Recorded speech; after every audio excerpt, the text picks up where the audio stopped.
एस्तरको पुस्तक आज साउन 14 गते हामी एस्तरको पुस्तकको 4 अध्यायमा आइपुगेका छौं। एस्तरको पुस्तकको 4 अध्यायको 3 पदलाई मैले लिएको छु। तपाईहरु एस्तरको पुस्तक पल्टाउनुस्, 4 अध्याय पल्टाउनुस् र 3 पदलाई तपाईहरु हेर्नु होला, म पढिदिने छु। अनि यसमा यसरी लेखिएको छ 3 पदमा, राजाको आज्ञा र उर्दी पुगेको हरेक प्रान्तमा यहुदीहरूका बीचमा उपवास, रुवाबासी, शोक र विलाप भयो। तिनीहरू मध्ये धेरै जना भाङ्रा लगाएर खरानीको ओछ्यानमा बसे। आमेन। आमेन। फेरि पनि तपाईलाई म एस्तरको बारेमा फेरि बताउँदछु।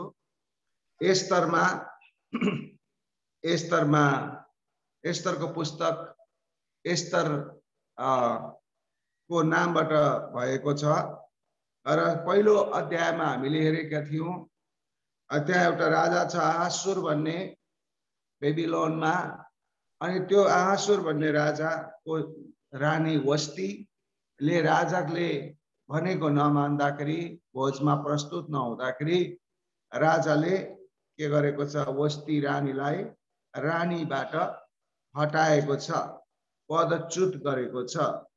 अनि त्यस्तै गरिकन राजाले यसरी पदच्युत गरिसकेपछि राजा आहासुरलाई अर्को रानीको खोजीको लागि 127 प्रान्तमा सबैभन्दा राम्री असल कन्या केटी खोज्ने क्रममा एस्तर जो यहुदी घरानाबाट हो, ती यहुदी घरानाबाट आएकी एस्तर जो राजा नबुकदनेश्वरले इजरायलमा आक्रमण गरेर त्यहाँ जितेर उनीहरूलाई बन्दी बनाएर लगेकोहरू मध्येकी मोर्दकैको काकाको छोरी एस्तरलाई राजाले मन पराएर रानी बनाएको अवस्था हामीले देख्यौं। र त्यस्तै गरिकन हामीले 2 अध्यायमै मोर्दकैले राजाको विरुद्धमा षड्यन्त्र गरेको मानिसहरूको बारेमा बताइदिएको र ती षड्यन्त्र गर्ने मानिसहरूलाई मृत्युदण्ड दिएको पनि हामीले देख्यौं। त्यस्तै गरी 3 अध्यायमा हामीले देख्यौं त्यहाँ एउटा हामान भन्ने मानिस छ, जसलाई राजा आहासुरले ठुलो पद दिएर सबै कुराको जिम्मेवारी दिनुभयो। तर उसले त्यो घमण्डले गर्दाखेरि उसमा सबैले भोग गर्नुपर्ने थियो, साष्टाङ्ग दण्डवत गर्नुपर्ने थियो। तर यहुदीहरूको त्यो चालचलन, धर्म अनि उनीहरूको परमेश्वरलाई विश्वास गर्ने, परमेश्वरमा मात्र उनीहरू दण्डवत गर्ने भएको हुनाले अनि तिनै यहुदी खलको मोर्दकैले उनमा दण्डवत नगरेको कारणले गर्दा उनलाई मार्ने योजना गर्न लाग्यो। अनि उनलाई मात्रै होइन, यहुदी खलक सबैलाई मार्ने योजना गरेको कुरा हामीले यसबाट थाहा पाएका छौं 3 अध्यायसम्म। अब त्यसरी 4 अध्यायमा आएका छौं हामीहरू। अब यसरी हामानले राजासँग मिलेर राजाको सही छापहरू लिएको, त्यो सही छाप गर्ने औँठी समेत लिएर अनि राजालाई भनेर राजालाई त्यो कामको लागि चाहिने सम्पत्तिहरू पनि दिएर, सम्पत्तिहरू चाहिँ कति दिएको छ यहाँ भन्दा 3 लाख किलो चाँदी भनेको मतलब 3 लाख किलो चाँदी भनेको कति हुन्छ त भन्दा ट्रकमा, अहिले ट्रकमा विचार गर्दाखेरि एउटा ठुलो ट्रकले 10,000 किलो फलाम बोक्छ। एउटा ठुलो ट्रकले 10,000 किलो फलाम बोक्छ। 1 लाख किलो उनीलाई 10 ट्रक चाहिन्छ। 3 लाख किलोलाई 30 ट्रक चाहिन्छ। कम्तीमा ठुलो ट्रकको 30 ट्रक फलाम त यहाँ कोही ठुलो साउसँग छैन होला। अनि तर हामानसँग कति चाहिँ थियो होला त, अनि त्यो अनुमानै गर्न सकिँदैन कि त्यो कामको लागि उसले राजाको भण्डारमा 3 लाख किलो चाँदी मात्रै दिने भनेपछि उसँग कति सम्पत्ति थियो होला, कति सुना चाँदी थियो होला, त्यो गनेर साध्य छैन। अनि त्यति धेरै 30 ट्रक जति चाँदी त्यो यहुदीहरूलाई सबैलाई मार्नको लागि उसले व्यक्तिगत रूपमा राजाको भण्डारमा त्यो पुलिसहरूलाई त मार्ने मान्छेहरू धेरै चाहियो नि। त्यहाँ त हजारौं लाखौं मानिसहरूलाई यहुदीहरू ती सबैलाई मार्नलाई त त्यहाँ ठुलो जनसङ्ख्यामा चाहियो सेनाहरू। अनि ती सेनाहरूलाई म नै बन्दोबस्त मिलाउँछु भनेर उसले त्यो कमिटमेन्ट एकदमै गरेर राजालाई भनेको अवस्था अनि राजाले पनि ल ठिकै छ तिनीहरू बदमास छन् भनेदेखि तिमीले जे ठान्यौ असल हो त्यही गर, तिमीले जे मन लाग्छ त्यही गर भनेर जिम्मेवारी दिएको अवस्था। र अब त्यसमा पुरा भनेको के हो त भन्दाखेरि त्यो चिट्ठा हाल्दाखेरि चाहिँ उनीहरूले 12औं महिनाको 13औं दिनमा तिनीहरूलाई मार्ने भनेर जुन प्रकारको भइहरिकन तय भइहरिकन सबैलाई 127 प्रान्तलाई नै पुरै खबर गरिएको र पुरै हल्ला गरिएको अवस्था छ। यस्तो अवस्थामा ती सबै यहुदीहरूले त्यो हल्ला सबै सुने, सूचना पनि सुने।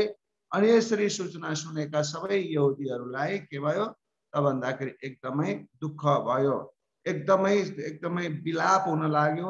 र त्यो कुरा मर्दकैले सुनिसकेपछि आफ्ना लुगाहरू सबै च्याते र आफ्ना लुगा च्यातेर भाङ्राका लुगा लगाए।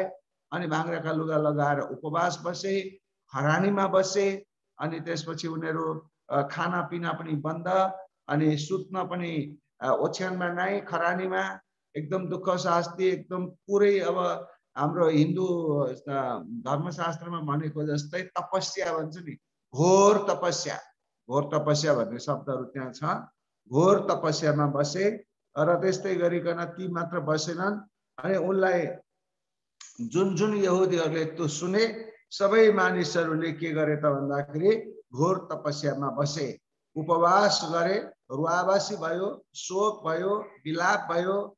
अनि तिनीहरू मध्येले धेरैजना चाहिँ भाङ्रा लगाएर खरानीको ओछ्यानमा बसे। यसरी सबै जसो मानिसहरू यहुदीहरू के गरे भने एकदमै यो सङ्कट आयो। राजाले चाहिँ यसरी यहुदीहरू सबैलाई सर्वनाश गर्नु भनेर जुन प्रकारले जुन प्रकारले उर्दी गरियो, त्यो उर्दी देखेर, त्यो उर्दी सुनेर उनीहरू अब हाम्रो समाप्त हुने भएछ भनेर उनीहरूको अब केही सिप लागेन। त्यहाँ उनीहरूको कसैलाई पनि भन्ने, राजालाई भनौँ, सबभन्दा ठुलो राजालाई भनौँ, राजाले नै उर्दी गरिसकेपछि राजाभन्दा माथि को छ त अब त्यहाँ? अब 127 को प्रान्तको राजा, इन्डियासम्मको राजा भएको, आमामा यति धेरै ठाउँको त्यति आधा विश्व नै भनौँ भने पनि हुन्छ, त्यतिको राजा भएको राजाको हुकुम भनेपछि त, अनि त्यो आदेश, त्यो घोषणा भनेपछि त एकदम खतरनाक घोषणा भयो। त्यसले गर्दाखेरि यहुदीहरूको त कोही पनि छैन, जम्मा एउटा परमेश्वर हुनुहुन्छ, त्यो जीवित परमेश्वर हुनुहुन्छ। त्यही परमेश्वरमा उनीहरूले के गर्न लागे, उपवास बस्न लागे। अनि खरानी धसेर घोर तपस्या उनीहरूले के गरे, गर्न लागे। यसरी तपस्या गर्दाखेरि अनि त्यसपछि आएर यो कुरो एस्तरसम्म, मर्दकैद्वारा एस्तरसम्म यो कुरा पुग्यो। अनि मर्दकैले एस्तरसम्म मर्दकैद्वारा पुग्यो। र मर्दकैले एस्तरलाई भने यस्तो यस्तो घटना घट्दैछ, यसरी मानिसहरू मार्दैछ, अनि हामी सबैलाई मार्दैछन् भनेर चाहिँ भनिसकेपछि एस्तरले भन्दछिन्, राजालाई मैले त भेट्न पाएको छैन, कसरी भन्नु? राजालाई अब त्यो बेलामा रानी भए तापनि राजाले आऊ भन्यो भने आउने हो, आऊ नभनेसम्म राजाको कोठीमा जान मिल्दैन, राजाको महलमा जान मिल्दैन। म अहिले राजालाई भेट्न नपाएको त 30 दिन भइसक्यो, अनि के गर्ने होला भनेर त्यो किसिमको त्यो समाचार वाहकद्वारा त्यसरी कुरो भइसकेपछि अनि त्यसपछि मर्दकैले अब रानीलाई, अथवा आफ्नो छोरी नै हो, अनि उनलाई के भन्दैछौ त भन्दाखेरि यहाँनिर 4 को 14 मा, यस्तो बेलामा तिमी चुपै लाग्यो र बस्यो भने यहुदीहरूका निम्ति सहायता र छुटकारा अरूद्वारै आउनेछ, तर तिमी र तिम्रा पिताको घराना चाहिँ नष्ट हुनेछन्। सायद यस्तै समयको निम्ति नै तिमी यो राजपदमा पुगेको हो कि? अनि त्यसपछि भन्दैछ मर्दकैले एस्तरलाई सम्झाउँदैछ, हेर छोरी, तिमीले यही बेलामा तिमीलाई रानी बन्नुको मतलब, त्यहाँ परमेश्वरको नाम दिएको त छैन, तर बनाएको त परमेश्वरले हो नि। तिमी त्यहाँनिर त्यत्रो ठुलो पदमा पुग्नुको मतलब यही दिन आउनेछ, र यही दिनबाट अनि सर्वनाश हुनबाट, आफ्नो जातिहरूको सर्वनाश हुनबाट बचाउनलाई तिमीलाई त्यहाँ त्यो चाहिँ समय मिलेको राजपदमा पुगेको तिमी होला। तिमी आफ्नो कसरी हुन्छ, तिमीले राजासँग भन, राजासँग यो सबै कुराहरू मिलाऊ, कुरा गर। तिमी नै राजाको छेउमा छौ, अरू कसैले गर्न सक्दैन। मानिसहरू यहाँ उपवास गरिरहेछन्, प्रार्थना गरिरहेछन्, अनि भाङ्राको लुगा लगाएर खरानीमा बसिरहेछन्, रुवाबासी भइरहेछ, विलाप भइरहेछ, शोक भइरहेछ। अनि यसले गर्दाखेरि मान्छे चिलबिल भइरहेछन्। यस्तो घटना चाहिँ भइराखेको छ, त्यसकारण तिमीले गर केही न केही भन्दाखेरि अनि म यस्तरले विचार गरेँ कि अब राजाले नबोलाइकन राजाको कोठीमा जाँदाखेरिको सजाय चाहिँ मृत्युदण्ड हुन्छ फेरि। अनि त्यसले गर्दाखेरि कसरी जानु राजाको कोठामा, अनि राजाको लागि कसरी भन्नु नि भन्दाखेरि रानीलाई कस्तो आपत परेको छ।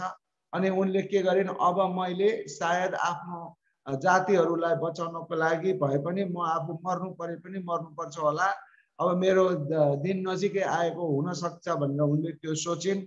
र उनले भनिन् कि समाचार वाहकलाई भनिन्, ल जाऊ गएर मर्दकाईलाई पनि भनिदेऊ, अनि सबै कुरालाई जति यहुदीहरू छन् तिनीहरू भेटे जतिलाई भनिदेऊ कि एस्तरको लागि, एस्तरले भनिन् कि मेरो लागि उपवास बस, 3 दिन 3 रातसम्म मेरो लागि उपवास बस, कसैले केही नखानु, कसैले 3 दिन 3 रातसम्म कसैले केही नखाओस् नपियोस्, र म र मेरो चाकर्नीहरू समेत गरेर म पनि 3 दिन 3 रातसम्म पुरै उपवास बस्नेछु कि राजा कहाँ भेट्न पाऊँ र यो कुरा भन्न पाइयोस् भनेर उनले चाहिँ त्यो खबर गरिन् सबै यहुदीहरूलाई प्रार्थनाको लागि, उनको लागि प्रार्थना, ताकि उनीलाई राजाले देखेपछि अथवा राजाले बोलाओस् भनेर।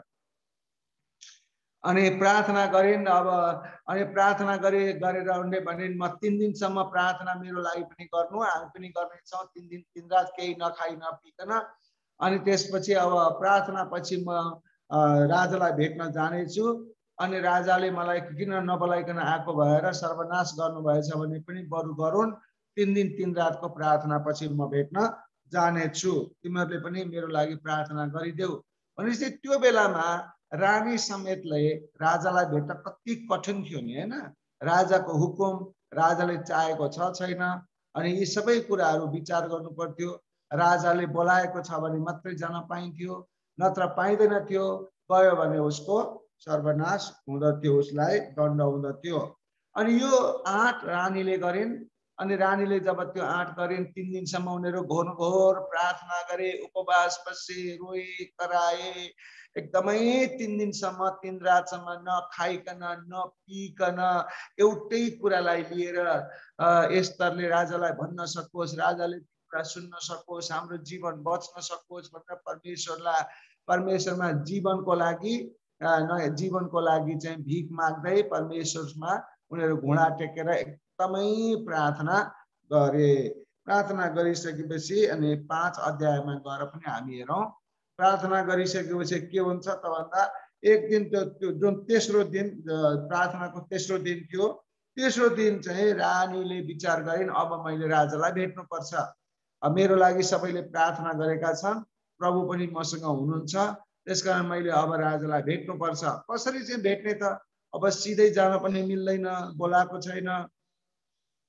त्यसकारणले राजा बस्ने जुन महल छ, जुन कोठा छ, त्यो कोठाबाट देखिने ठाउँमा त्यो चोकमा यसो राम्रो लुगा लगाएर चिटिक्क परेर एक त राम्री, त्यसमा पनि एकदमै राम्रो लुगा लगाएर राजसी लुगा लगाएर अनि त्यहाँ गएर टहल गर्न लागिन्, यताउता हिँड्न लागिन्।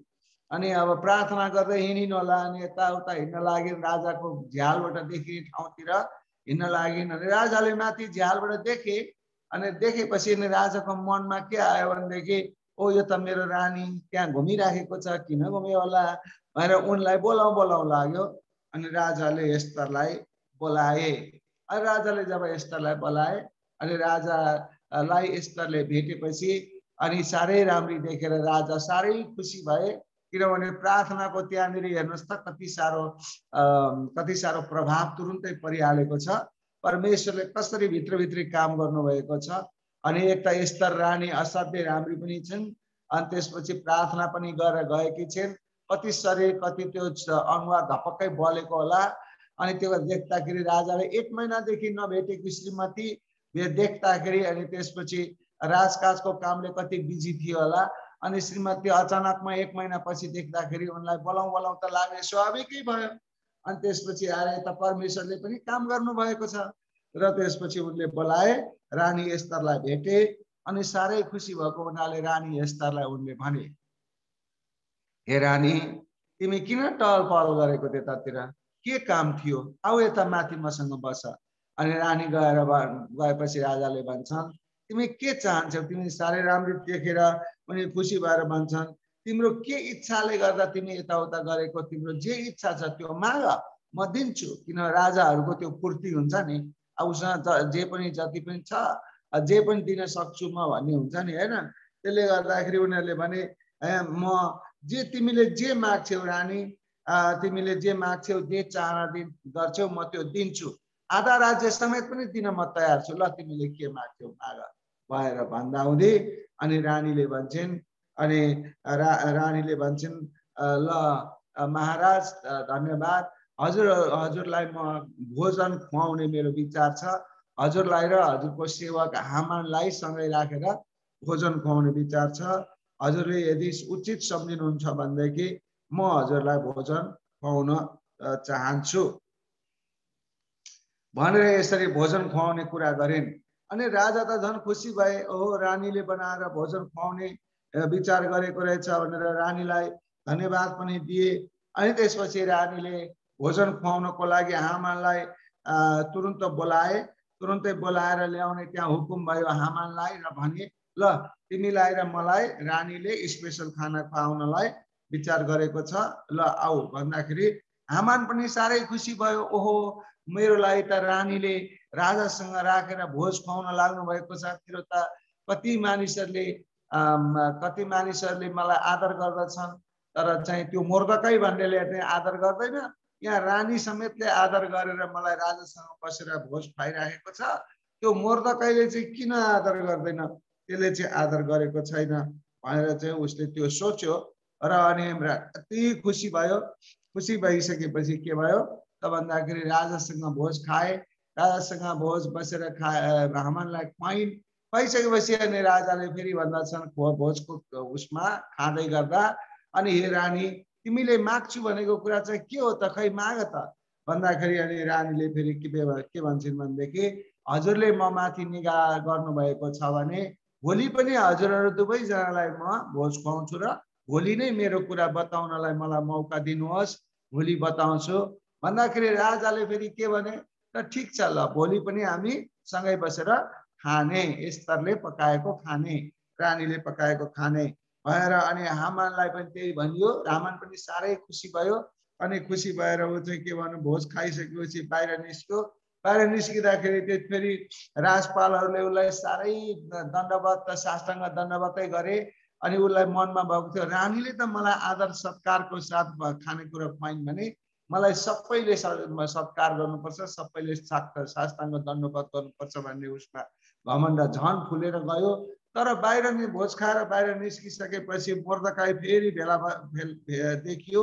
मोर्दकाईले चाहिँ के गर्यो त भन्दाखेरि उसलाई फेरि पनि साष्टाङ्ग दण्डवत गरेन। नगरेपछि उसलाई झन ठुलो एकदमै रिस उठ्यो। रिस उठिसकेपछि रिसमा ऊ चाहिँ भोज खाएर अनि घरमा गयो। घरमा गएर आफ्नो श्रीमतीलाई त्यो खुसखबरीहरू सुनायो, हेर मलाई त रानी स्तरले राजासँग बसेर खाना खुवाउने इत्यादि इत्यादि गरेर चाहिँ गर्नुभयो, मलाई कति आदर गरेको छ, तर त्यो मोर्दकै भन्नेले चाहिँ मेरो आदरै गर्दैन, सबैले मेरो अगाडि आएपछि ढोक्छन्, त्यो मोर्दकैले चाहिँ हैरान पार्यो, जति बेला पनि त्यो मेरो अगाडि पनि हुन्छ तर मेरो आदर पनि गर्दैन भनेर के गर्ने त यसलाई भन्दाखेरि रिस उठेर अब त्यसलाई भोलि नै अनि उसको साथीहरू र श्रीमतीहरूको सल्लाहमा त्यसलाई मार्देऊ न, तिम्रो हातमा जति अधिकार छँदैछ, राजाले दिएको अधिकार छ, रानी पनि तिम्रो हातमा, राजा पनि तिम्रो हातमा, त्यो मुला मोर्दकै को हो र, त्यो त झिँगा त जस्तै त हो नि, त्यसलाई त भोलि त्यसलाई मारिदिनु, त्यसलाई एउटा केही लगाएर अनि त्यसपछि राजाको आदेश पालना नगरेको कारणले अथवा केही कारण लगाएर त्यसलाई के गर्नु भनेदेखि किला ठोकेर मारिदिनु खम्बामा। अनि भनिसकेपछि उनीहरूले के गरे, ल यो कुरा चाहिँ एकदम राम्रो, फाँसी लगाएर मार्नुपर्छ भनेर त्यहाँ चाहिँ सल्लाह भयो। उनीहरूको घरमा सल्लाह, आफ्नो साथीहरूसँग भारदारहरूसँग पनि सल्लाह भएपछि ल यो कुरा चाहिँ असाध्यै राम्रो तिमीहरूले आइडिया दियो है मलाई भनेर मोर्दकै के भन्छ हामान खुसी भएर अनि उसले 25 मिटर लामो फाँसीको काठ तयार गर्न लगायो। 25 मिटर लामो फाँसीको काठ तयार गर्न लगाएर अनि त्यसपछि हामान चाहिँ भोलिपल्टको फेरि के छ भने खानेकुरा खान जानुपर्ने छ। अब एक दिन त खायो, भोलि पनि जानुपर्ने छ, खानेकुरा नि खानुपर्ने छ, मोर्दकाईलाई फाँसी पनि लगाउनु पर्ने छ। अनि यो खानेकुरा भोजमा बस्नको लागि पनि तयारी भयो। अनि त्यसपछि उसको मान्छेले मोर्दकाईलाई 25 मिटर लामो फाँसी दिनलाई त्यो काठ पनि तयार गरेर राखे, ठिक्क पारेर राखे। यसबाट हामी के थाहा पाउँछौँ भनेदेखि परमेश्वरले आफूले चुनेका मानिसहरूलाई सुरक्षा दिनलाई परमेश्वरले एकदमै हर तरह परमेश्वर तयार हुनुहुन्छ। आमेन। र जब मानिसहरू यहाँ साह्रै दुःख शास्ति भयो, उनीहरूले के गरे, आफ्नो काम कुराहरू सबै त्यागेर, खानेकुरा त्यागेर, कमाउने कुराहरू त्यागेर, अनि आफ्नो ओछ्यानलाई त्यागेर, आफ्नो सुख सुविधाहरूलाई सबलाई त्यागेर उनीहरू भाङ्राको लुगा लगाएर, यानि कि आफ्नो जुन नर्मल लुगाहरू पनि च्यातेर अथवा प्याकेर अथवा त्यागेर भाङ्राको लुगा लगाएर, भाङ्रा भनेको बोराको लुगा भन्नु पर्यो, बोराको लुगा लगाएर एकदमै दरिद्री भएर, एकदमै नम्र भएर परमेश्वरमा उनीहरूले सबैजनाले गरेको प्रार्थना परमेश्वरले यहाँ सुन्नु भएको छ। त्यसले गर्दा हामीले आजको वचनमा हामी यो के बुझ्न सक्छौँ भने तपाईहरुलाई मलाई पनि समस्याहरू पर्न सक्छन्, अनि सायद यति धेरै ठुलो समस्या त पर्दैन होला, तर पनि हामी सानो सानो समस्या भयो भने हामी धेरै आत्तिन्छौँ। र जस्तो भए पनि समस्या पर्दाखेरि हामीले के गर्नुपर्ने रहेछ, परमेश्वरमा हामीले हाम्रो भरोसा भनेको कोही पनि छैन। यहाँनिर हेर्नुहोस् त, त्यो मोर्दकाईको त्यो यहुदीहरूको भरोसा के राजा भयो र? भएन। तपाईँ हाम्रो भरोसा पनि राजा पनि हुँदैन, राष्ट्रपति पनि हुँदैन, कसैले हाम्रो भरोसा गर्दैन। र चाप्लुसी गर्ने मान्छेले हाम्रो विरुद्धमा चाप्लुसी गरिदियो भने त्यो अधिकार भएका मान्छेहरूले, त्यो राजा अथवा राष्ट्रपति प्रधानमन्त्री को छन्, ती सबैले त्यही कुरा सुन्छन् र अनि हाम्रो विरुद्धमा उनीहरू लाग्दछन् र हामीलाई पक्राउ गर्ने, जेलमा राख्ने, अनि अदालतमा पनि मिलेका हुन्छन्। उनीहरूले पनि त्यहाँ चाहिँ नराम्रो कुराहरू हामीलाई फसाउने नै योजना छ भनेदेखि फसाएर अनि केही गरेको छैन तर मान्छे मारेको अथवा के गरेको त्यो किसिमको गरेर उनीहरूले नाना भाँतीको आरोप लगाएर जेलमा कोचिदिन सक्छन्। त्यसले गर्दाखेरि हाम्रो आशा भनेको न त पुलिस हो, न त मन्त्री हो, न त राष्ट्रपति हो, न त राजा हो, न त कोही हो। कसैले पनि तपाईलाई र तपाईको र मेरो सहायता गर्न सक्दैनन्। अन्ततोगत्वा परमेश्वरले नै उनीहरूलाई चलाउनु पर्दछ। परमेश्वरले नै ती ठुला मानिसहरू जसमा अधिकार छ उनीहरूलाई चलाउनु हुँदछ। जसले कसरी चलाउनुहुन्छ? हाम्रो प्रार्थनाले गर्दा। किनभने उहाँको हामी चेलाहरू प्रजाहरू हौं। आफ्नो प्रजाहरू नाश भएको परमेश्वरले कहिले पनि देख्न चाहनुहुन्न। यदि हामी उहाँको मनपर्दो किसिमले जीवन जिएका छौं भने उहाँले हाम्रो नाश भएको कहिले पनि चाहनुहुन्न। उहाँले हामीलाई बचाउनुहुन्छ, उहाँको शरीरलाई बचाउनुहुन्छ, हाम्रो आत्मालाई बचाउनुहुन्छ, हाम्रो शरीरलाई बचाउनुहुन्छ। अघि हामीले गीत गाएको जस्तो, जसै तिम्रो आराधना गर्छु भनेको जस्तै, जसै हामी उहाँको आराधना गर्दछौं अनि उहाँको नजिकमा हामी पुग्दछौं, उहाँको मुहारलाई देख्दछौं, जसै हामी उहाँको मुहारलाई देख्दछौं तब अनि हामीले उहाँको प्रेमको अनुभव गर्दछौं। जसै हामी उहाँको प्रेमको अनुभव गर्दछौं तब के हुन्छ, हामीलाई हाम्रा भएका शरीरमा भएका रोगहरू पनि सबै निको हुँदछन्। हाम्रा आत्मामा लागेका रोगहरू पनि सबै निको हुँदछन्। त्यसले गर्दाखेरि हामीले यही कुराहरू हामी हेर्नु पर्दछ कि हाम्रो आशा, हाम्रो भरोसा, हाम्रो विश्वास हामी परमेश्वरमा राख्नु पर्दछ। किनभने उहाँ सबैभन्दा शक्तिशाली हुनुहुन्छ। उहाँभन्दा शक्ति कसैमा पनि छैन। उहाँको योजना असल योजना छ अनि असल प्रकारले हामीलाई आशिषहरू दिनुहुन्छ। त्यसैले गर्दा आजको वचनमा हामी यो उत्साहको वचन हामी लिन सक्दछौं कि जस्तो सुकै अवस्था, खराब अवस्था परे तापनि हामीहरूले समर्पित हुने चाहिँ परमेश्वरमै हो। समर्पित हुने चाहिँ हामी परमेश्वरमा, परमेश्वर बाहेक अरूमा सरेन्डर गरेर हामीलाई कुनै किसिमको फाइदा हुँदैन। परमेश्वरमै हामी पुरै मात्रामा सरेन्डर गर्यौं भने बाँकी काम परमेश्वरले नै गर्नुहुन्छ कसलाई कसरी चलाउनु पर्ने हो भनेर। त्यसले गर्दा हाम्रो जीवनमा हामीहरू परमेश्वरमा समर्पित हुने बानी गर्नुपर्दछ। कति मानिसहरू चाप्लुसीहरूमा लागेका हुन्छन् क्रिस्चियनहरू पनि।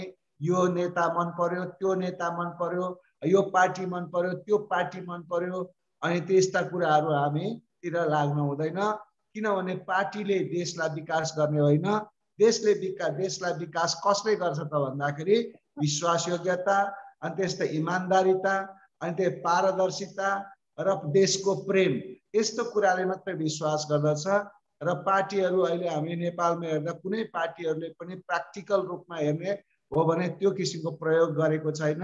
देशमा भ्रष्टाचार बढेको छ, बलात्कारी बढेको छ, अनि त्यसै हामीलाई बाहिर जाँदाखेरि पनि कति समस्याहरू हुँदछ। अनि साँझ बिहान बाहिर जान पनि समस्या छ, गाह्रो छ। अनि त्यस्तै गरिकन कोरोना भाइरस कोभिड-19ले पनि बाहिर जाने बित्तिकै थप्पड हान्छ। अनि यस्तै गर्दाखेरि हामीलाई के छ, अहिलेको सिचुएसन पनि खराबको सिचुएसन छ। यस्तो बेलामा हामीले प्रार्थना गर्नुपर्दछ। प्रार्थना गर्यो भनेदेखि परमेश्वरले सबै कुराहरूलाई नर्मलाइज गर्नुहुनेछ र यसबाट हामीलाई आशिष पुग्दछ, हाम्रो जीवन बच्दछ, हाम्रो आत्मा बच्दछ, अनि हामीलाई शान्ति पनि हुँदछ। त्यसकारण परमेश्वरमा नै हामी विश्वास गर्नुपर्दछ, प्रभु येशूमा नै विश्वास गर्नुपर्दछ, उहाँमा नै समर्पित हुँदछ। अर्को कुनै दोस्रो उपाय छैन। मान्छेहरूले मन परेर यता दायाँ र बायाँ लाग्छन्, तर त्यो दायाँ र बायाँले अन्ततगतवा फाइदा गर्दैन। त्यसले गर्दा हाम्रो खुट्टा ठिक ठाउँमा परेको छ। हामी विश्वास उहाँमा एकदमै विश्वास गरौँ, उहाँमा एकदमै भरोसा गरौँ, उहाँमा निरन्तर प्रार्थना गरौँ, निरन्तर उहाँमा स्तुति प्रशंसा गरौँ, उहाँमा नै भर परौँ। के सपना, के विपना, के जपना सब भन्छ नि, सबै कुरामा परमेश्वरकै कुराहरू मात्रै हामीले गर्यौँ, उहाँलाई मात्रै हामीले स्तुति प्रशंसा गर्यौँ, आराधना गर्यौँ, प्रार्थना गर्यौँ, उहाँको बारेमा हामीले सिक्यौँ, जान्यौँ। र जे गर्दा पनि उहाँलाई नै धन्यवाद दियौँ भने परमेश्वरले हामीलाई अनि हाम्रो आत्मा शरीर सबै कुरा बचाउनुहुनेछ, रोगहरू चङ्गाइदिनुहुनेछ, शान्तिमा राख्नुहुनेछ, असल व्यक्ति बनाउनुहुनेछ उहाँको नजरमा। अनि यही नै कुरा तपाईहरुमा पनि सबैजनामा यो भएको होस्। हामी सबैजना यही प्रकारको जीवन जिउन सकौं, तपाईहरु सबैजनालाई म त्यही प्रार्थना गर्दछु। हुन्छ, आजको वचन हामी यही राख्नेछौं। सबैजनालाई परमेश्वरले आशिष र अनुग्रह गर्नुभएको होस्। आमेन।